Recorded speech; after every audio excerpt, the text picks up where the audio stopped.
अस्सलाम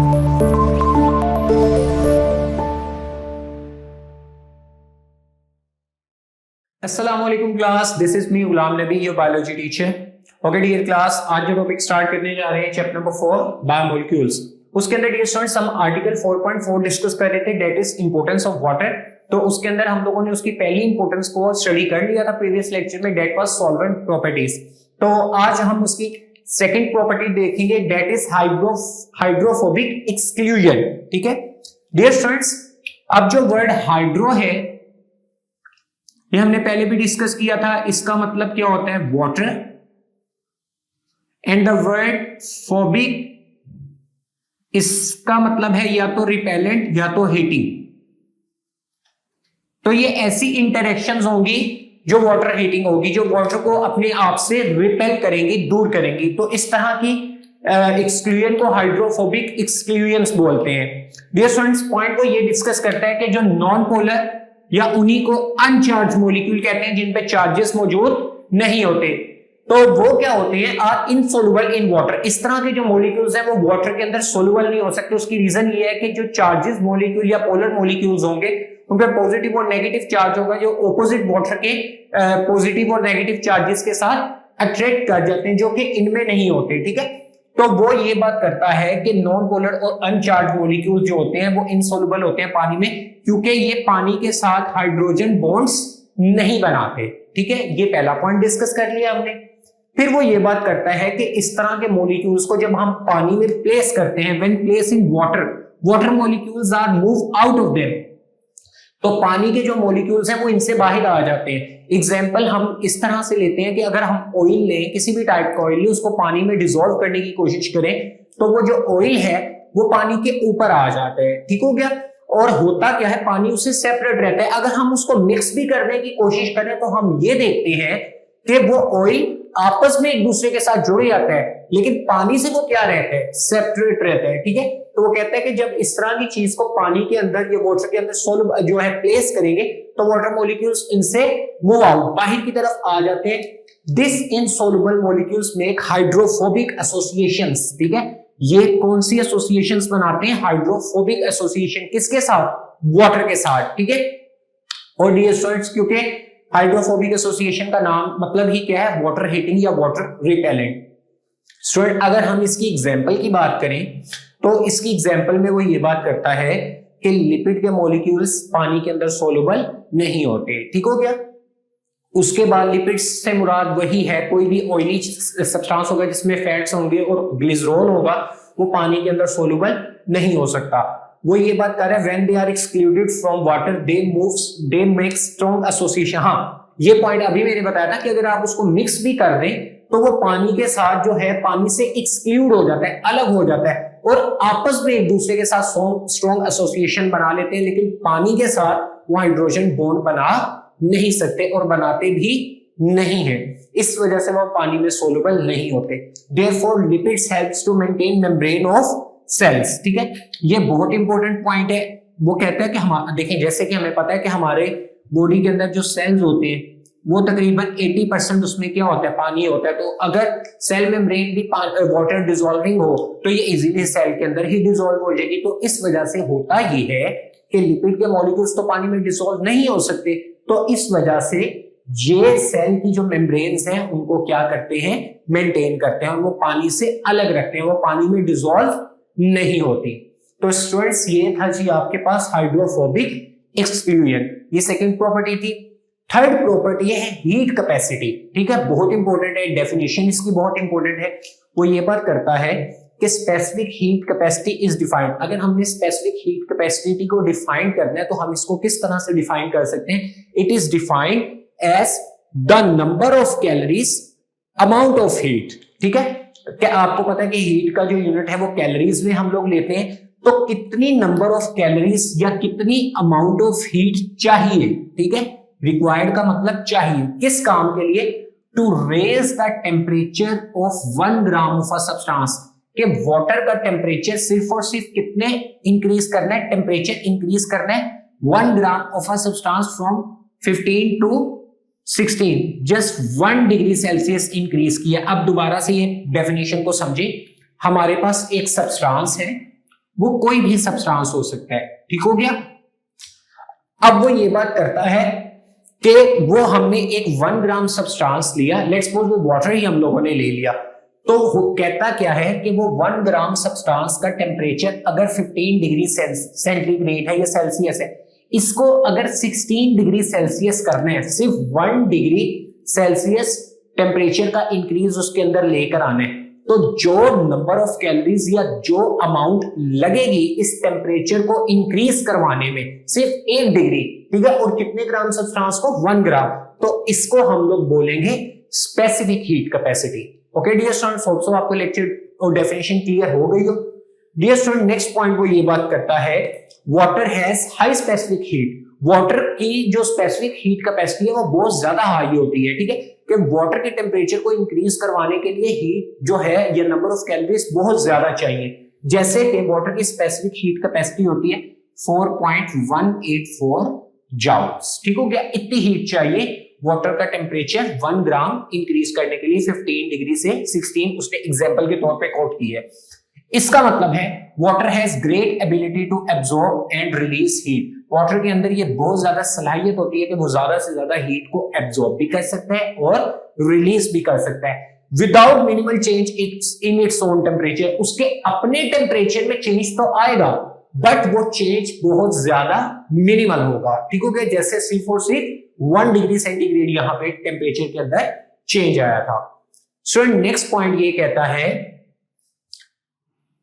most of the heat energy absorb by water. Water के अंदर जो most of the heat energy absorb पानी करता है अपना टेम्परेचर को इंक्रीज करने के लिए, वो एनर्जी के साथ टेम्परेचर इंक्रीज भला कैसे होता है? वो एनर्जी यूज होती है किस काम के लिए? वाटर के दरमियान जो हाइड्रोजन बॉन्ड्स हैं उनको वो क्या करती है?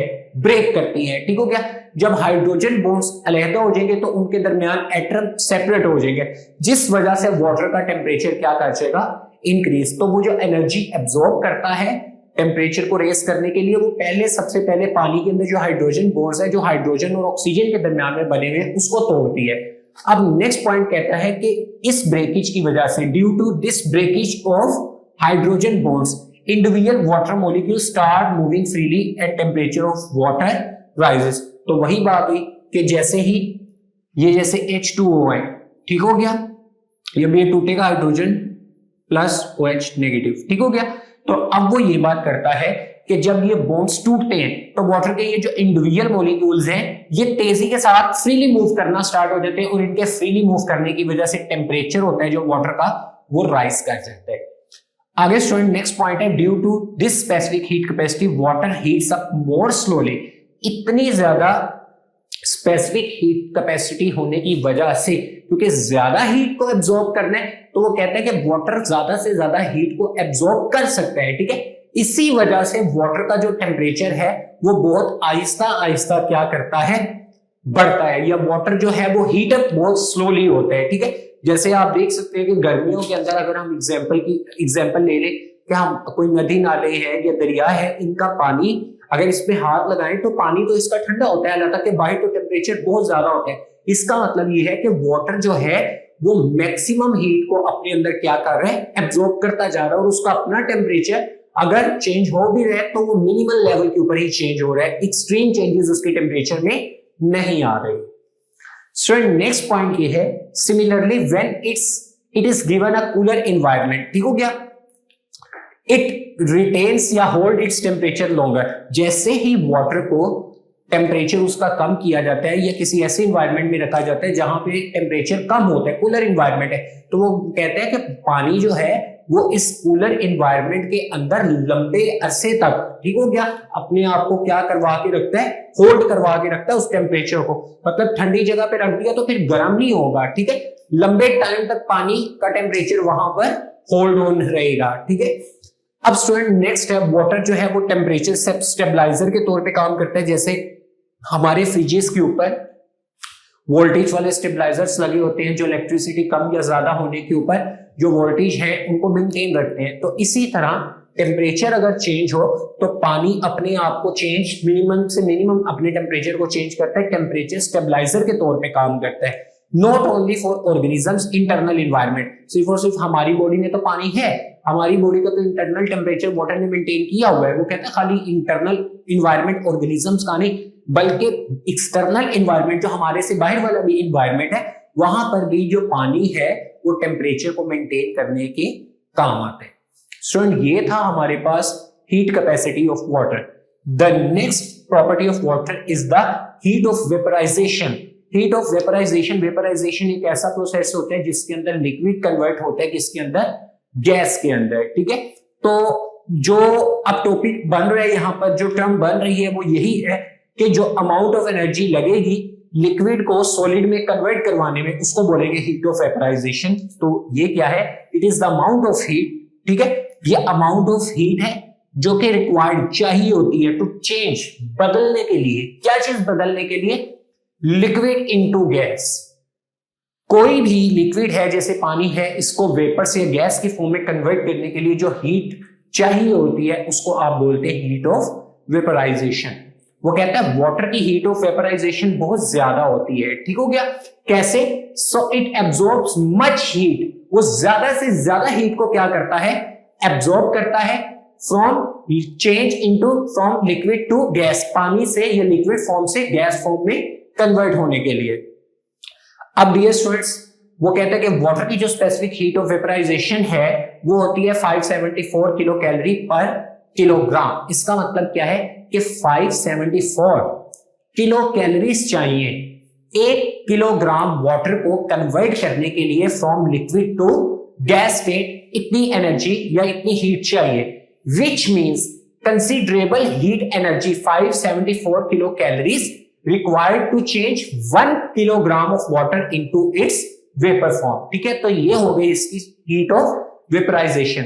अब वाटर टेम्परेचर स्टेबलाइजर या कूलिंग इफेक्ट किस तरह से प्रोवाइड करता है, वो कहता है कि इस प्रॉपर्टी की वजह से ज्यादा हीट को ज्यादा से ज्यादा हीट को एब्जॉर्ब करके लिक्विड से गैस के अंदर कन्वर्ट होने के लिए, वो कहता है ये जो प्रॉपर्टी है वाटर की, इसकी वजह से अर्थ का टेम्परेचर मॉडरेट रहते हैं, मेंटेन रहते हैं, ना ज्यादा होते हैं ना ही कम होते हैं। किस तरह से, provides cooling effect to plants animals when they transpire और पर्सपायर। इसका मतलब क्या है, ट्रांसपायरेशन प्लांट्स करेंगे, पर्सपायरेशन या स्वेटिंग का जो प्रोसेस है, पसीना आना, वो एनिमल्स करेंगे। एनिमल्स और प्लांट्स में ट्रांसपायरेशन का प्रोसेस होता है मोस्टली डे टाइम में, और एनिमल्स में जब गर्मी बहुत ज्यादा होती है तो इनको पसीना आना स्टार्ट हो जाता है, स्वेटिंग स्टार्ट होती है। इसका मतलब क्या है कि हमारी बॉडी के अंदर हीट की प्रोडक्शन ज्यादा हो रही है, तो हमारी बॉडी में जो वाटर है वो इस हीट को एब्जॉर्ब करता टेम्परेचर को मेंटेन रखता है, हीट को एब्जॉर्ब करता रहता है, और हीट को एब्जॉर्ब करते करते वो वाटर वेपर्स की फॉर्म में कन्वर्ट हो जाता है। मतलब हमें पसीना आता है और पसीने के बाद वो वाटर वेपर्स की फॉर्म में इन्वायरमेंट में चला जाते हैं। तो होता क्या है कि पीछे जो हमारी बॉडी का टेम्परेचर, क्योंकि सारी हीट को एब्जॉर्ब करके तो वाटर वेपर की फॉर्म में कन्वर्ट हो चुके हैं, तो पसीना आने के बाद हमें कूलिंग इफेक्ट जनरेट होता है। ठीक है, आहिस्ता आहिस्ता हमें ठंडक महसूस होती है। तो ये क्या है, बेसिकली ये हीट ऑफ वेपराइजेशन है, और वाटर इस तरह से कूलिंग इफेक्ट प्रोवाइड कर रहा है। स्टूडेंट, वो कहता है एवरी ग्राम ऑफ वाटर, पानी का एक एक ग्राम जो कि एवेपोरेट होता है प्लांट्स या एनिमल्स की बॉडी से, सरफेस से, remove 574 calories heat from the body. देखें, अगर 1 किलोग्राम वाटर है तो कितनी हीट एनर्जी रिक्वायर होती है, 574 किलो कैलोरीज पर किलोग्राम। और अगर हम इसको ग्राम्स में कन्वर्ट करें, अगर 1 ग्राम जो है वो वाटर को क्या करवाना है, वेपर्स की फॉर्म में कन्वर्ट करवाना है, तो फिर जो एनर्जी लगेगी वो 574 किलो कैलोरी नहीं होगी, बल्कि वो कैलोरी के अंदर ही कन्वर्ट हो जाएगा। जैसे इसी तरह के 1 kilo is equal to 1000 grams. ठीक हो गया, तो इसी तरह 1 ग्राम को वेपराइज करवाने के लिए 574 कैलोरीज लगेंगे, किलो कैलोरीज नहीं लगेगा। और किलोग्राम में चला गया तो 574 किलो कैलोरीज लगेंगे। तो स्टूडेंट्स, इसके बाद साइड बॉक्स में एक चीज कहता है, वो रिलेट करती है हीट कैपेसिटी से। इसका मतलब ये है कि जो वाटर होता है वो मोस्टली जो है, उसने बात की है कि उसकी हीट कैपेसिटी, वाटर की जो हीट कैपेसिटी होती है, अगर हम वाटर की हीट कैपेसिटी को कार्बन के साथ कंपेयर करें ना, ठीक है, कार्बन के साथ कंपेयर करें, ठीक है, तो इससे 2x ज्यादा होती है, ज्यादा हीट को क्या करता है, एब्जॉर्ब करता है। ठीक हो गया। आगे वो ये बात करता है कि अगर इसको किसी और एलिमेंट के साथ कंपेयर करें जैसे कि आयरन के साथ, तो वाटर की जो कैपेसिटी है वो 9 टाइम इससे क्या होती है, ज्यादा होती है। इसकी हीट कैपेसिटी आयरन से 9 टाइम्स ज्यादा है। स्टूडेंट उसके बाद वो साइड बॉक्स में एक और बात करता है कि अगर आपने, होता यह है कि अगर बॉडी के अंदर, यहां पर एग्जांपल कोट कर रहा हूं साइड बॉक्स की, अगर सिर्फ 2 ml वाटर है, उसकी क्या हुई है, इवेपोरेशन। लेट्स सपोज किसी एनिमल के अंदर सिर्फ और सिर्फ 2 मिलीलीटर जो पानी है उसकी क्या हुई है, इवेपोरेशन। कितने मिलीलीटर पानी में से, 1000 मिलीलीटर पानी में से। तो वो ये बात करता है कि पीछे कितने ml बच गए, 998 ml वाटर। ठीक हो गया। तो आपको पता है ना कि जब जो वाटर है वो वेपराइज होगा तो पीछे टेम्परेचर जो है वो डिक्रीज करता है। तो वो कहता है 1000 में से, 1000 ml वाटर में से अगर 2 मिलीलीटर वाटर की इवेपोरेशन होती है, वो वेपराइज करता है, तो रिमेनिंग 990 ml जो वाटर है इसका टेम्परेचर जो है वो कितना कम हो जाता है, 1 डिग्री सेंटीग्रेड या 1 डिग्री सेल्सियस इसका टेम्परेचर कम हो जाएगा, क्योंकि हीट को एब्जॉर्ब करके वो वाटर इवेपोरेट या वेपराइज हो चुका हुआ है। तो dear student, that was all from today's lecture, जो कि था हमारे पास hydrophobic exclusion, heat capacity and heat of vaporisation. तो होप्स आपको लेक्चर समझ आ गया हो। Dear students, take care of yourselves. अल्लाह हाफिज।